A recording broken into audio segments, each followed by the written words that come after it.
Hi, everybody. This is Jimmy, and you're reading with Jimmy. We're doing the 10-minute quick take for Macbeth, subtitled Ambition, Fate, and the Cost of Power. Whew. Hope you read it with me, or you're going to read it with me after this 10-minute quick take. Let's go. Welcome, everybody.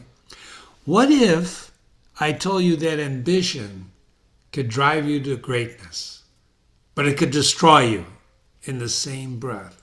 Would you do it? Would you do it? Well, that's the haunting question at the heart of Shakespeare's Macbeth. This is a play about prophecy, power, the unraveling of a human soul. Remember, why do we read? To see how other people lead their lives and how to lead ours. You don't want your soul to be unraveled, but if you start unraveling, here's a great example. When desire and ambition overcome your conscience.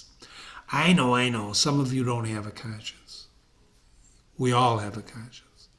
Welcome to Reading with Jimmy's Quick Takes, where we distill literature's greatest works in 10 minutes so that you can go on to read it deeply with me and think critically and appreciate the language and explore every shadow of meaning in these words. Fair is foul, right? Let's step into the dark world of Macbeth, one of Shakespeare's greatest plays, tale of witches and war and the cost of ambition. So what's the story? Well, it's in Scotland, a world of fog, war, superstition. The air crackles with thunder and treachery as victorious general returns from war only to face a battle far greater, the battle within his own mind. The main characters are Macbeth, a Scottish nobleman and warrior, who's very brave. The first act you're going to love. He guts a guy. But eventually, he's consumed by ambition. His wife, Lady Macbeth, whose willpower and cunning ignite the flame of murder. She is one son of a gun. Banquo, his buddy, whose integrity contrasts with Macbeth's corruption. And the three witches, who are agents of fate, temptation, and chaos. Macduff, who's a nobleman destined to end Macbeth's bloody reign. So what's the story? Well, after a fierce battle, Macbeth and Banquo encounter three witches who hail Macbeth as the future king. Tempted by the prophecy, Macbeth, spurred on by his wife, Macbeth, murders King Duncan, and he takes the throne. But power is interesting, as you will read with me when we read Macbeth together. Macbeth, being his journey, right, his journey into paranoia, leads him to kill his buddy Banquo and slaughter innocents to secure his power. Haunted by conscience, vision, and ghosts, his sanity wavers as Lady Macbeth, tormented by guilt, also sleepwalks and commits suicide. It's a tragic tragedy. And finally, Macbeth faces Macduff in a fiery showdown and learns too late that the witches' riddles were traps. It's an exciting story. It discusses the role of fate, reality, and most of all, ambition. Do you have ambition? I know a lot of people with ambition. What is ambition? Think about it. So what's Macbeth's deal? The play explores the psychology of ambition. A lot of people have ambition. Some people say they don't have ambition. But what is ambition? How can a single thought transform itself into an obsession? Have you ever been obsessed with something? Are you obsessed right now with something? Are you obsessed the way you look? What is obsession? In Macbeth, we're going to explore how fate and free will are intertwined and how words plant ideas, grow into action, how guilt corrodes the soul. Isn't that beautiful? Like Edgar Allan Poe's Usher, House of Usher, which is on this website, Macbeth isn't just about external events. It's about the inward, inside a person's descent and what happens when morality collapses. Macbeth argues with himself constantly with his soliloquies, becoming the battlegrounds of his conscience and his ambition, just like we argue with ourselves many times. Here's some of the themes. Ambition and corruption. Ambition itself isn't evil, but unchecked, it can lead to ruin. Well, I don't believe that, Jimmy. That's okay. You don't have to. Suspend your belief and read Macbeth with me. Fate and free will. Do you believe in fate? Or do you think you have free will and can overcome fate? Do the witches control Macbeth? Or merely reveal what's already going to happen? Well, I don't believe in witches, Jimmy. Well, good. Then read Macbeth with me. Suspend your belief. Guilt and madness. Both Macbeth and his wife lose themselves in guilt. Guilt is unbelievable. Well, Jimmy, I don't feel guilt. Good for you. Suspend your belief and read Macbeth with me and see what guilt, real guilt, feels like. Did you ever feel guilt? Appearance and reality. Fair is foul and foul is fair. That's the witch's chant, right? That's beautiful. It's the theory of opposites, which you'll read with me when we talk about this. And then finally, the nature of evil. What is evil?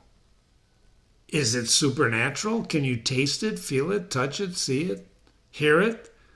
Or what? Is there such a thing? You're going to have to decide. Why does Macbeth still matter today? Why, really, it's been a long time written. Oh my God, it's so old. Jimmy, I can't read it. I can read a summary online. Well, good for you. Don't do it. You're going to be wasting your time. Read the original with me. Because Macbeth is about us. Power, pride, self-deception. This guy's a genius, right? Shakespeare. Ambition is timeless. We live in a world that rewards ambition. But at what cost? Well, Jimmy, sports people aren't ambitious. Really? Really? Have you looked around lately? Power isolates. It does. It's lonely at the top. You've heard that, right? Once Macbeth ascends, he trusts nobody. Trust leaves him, right? It just leaves him. He doesn't even trust his wife once he gets to be the king. The higher he climbs, the lonelier he gets. Guilt never dies quietly. We can rationalize our choices, but eventually conscience finds a voice. Or does it? I know you know some people who don't have a conscience.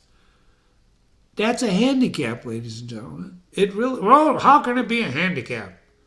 Not to worry about what the hell you do. Well, think about it. That means anybody can do anything they want to you, right? Lady Macbeth's out-damn spot is the echo of every repressed regret. Fate is never clear-cut. Politics, business, life. Prophecies of success. You're going to be great when you grow up. Like Macbeth, we interpret them to fit our desires. Jimmy, you're a jack of all trades, master of none. One of the priests that taught me when I was in high school told me that. You're a master, you're a jack of all trades, master of none. Well, I showed him. I got a master's degree. Evil wears a human face. Macbeth isn't a monster, or is he? Right? You got to read it with me. Calling all readers. Come on down. That's Macbeth in 10 minutes. It's not going to do you justice to just listen to this. Come down and read it with me. You're already on my website or on my YouTube channel when you're hearing me. Stick with me and go through the 7 parts, plus the analysis of Macbeth. I'm going to break down every soliloquy, every symbol, every haunting moment, and I'm going to leave you now with this question. Does fate make us who we are? Or do we make choices and write our own fate? This is a complex question. Let's spend a few hours on this right now. I'm kidding. Does fate make you who you are? Or do you make choices that write your fate? If you got another classic you want me to read, Jimmy@readingwithjimmy.com. Thanks for joining me. I'm on YouTube. You can find me on YouTube, Reading with Jimmy. It's also on the website. We've got a new website. This is the old website, but if you hit readingwithjimmy.com, you'll see the new one. For Macbeth, it's divided up into 7 parts plus an in-depth analysis. So I want you to enjoy it. There's hundreds of hours of classical literature on my website. Why? Because we read to learn how other people lead their lives and how we should lead ours. Have a great day. Thanks for stopping by.